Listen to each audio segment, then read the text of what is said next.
couple days ago, I got your CV, and I read it. It was 52 pages long. Okay. And I thought about it that even students who graduate Estonian universities, they write their bachelor thesis, and the theses are not even 52 pages long. What can you bring out from your CV that astonishes you or makes you proud of? What makes me proud in my CV? Well, I don't want to say that I'm proud, let's say, of a 52-page CV, but what I guess most happy about in my career, what I'm most proud about is my ability that was given to me by my career, essentially career choice and others around me, to be able to go around the world and to educate, to teach, and participate in some of the development of important things like disaster planning, preparedness, response systems in all these different countries around the world. So the opportunity to do that, I guess, is something I'm most proud of. What exactly is disaster planning? Well, disaster medicine is something that's new, relatively new in the last 20 years or so.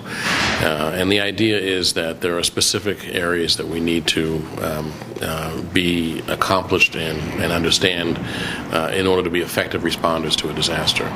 So we talk about disasters today as being local events.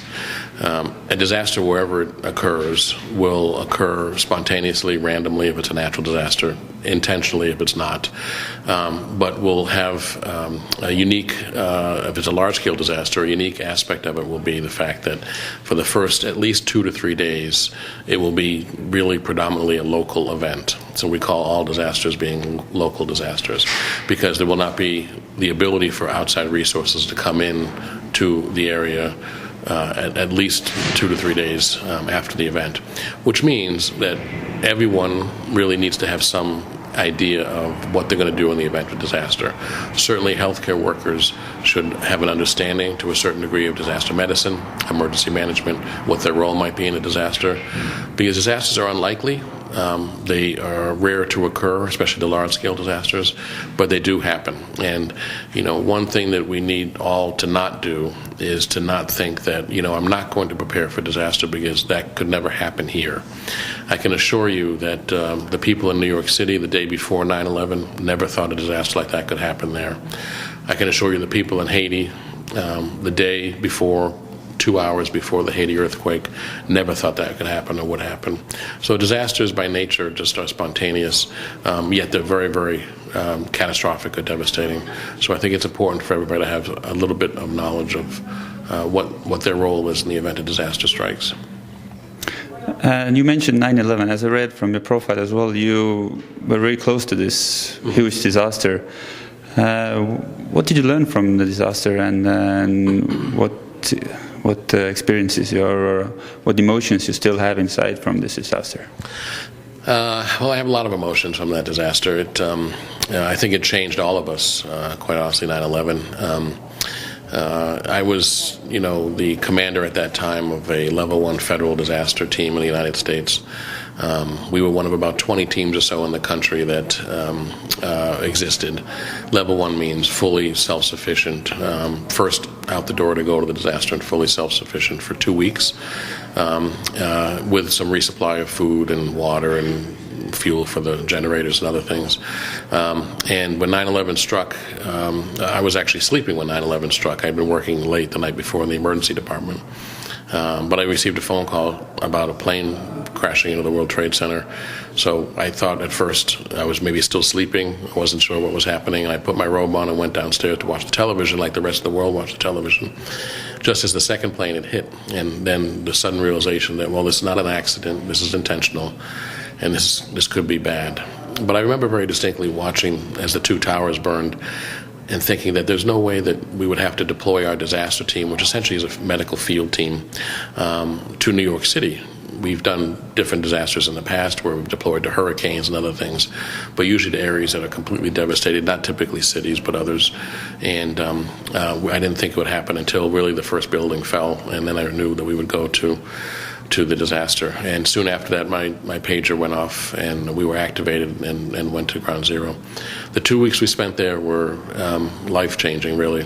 It was a horrible scene.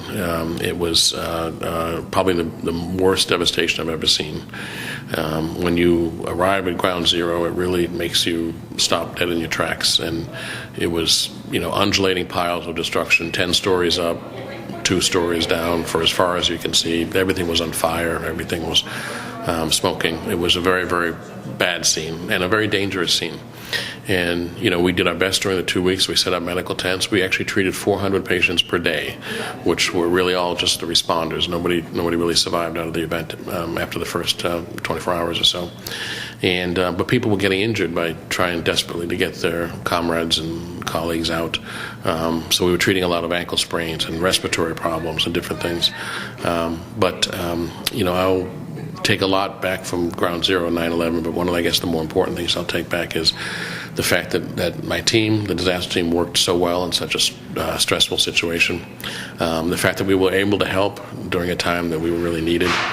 And the fact that it was such a dangerous scene with buildings, large buildings coming down even 3 or 4 days later.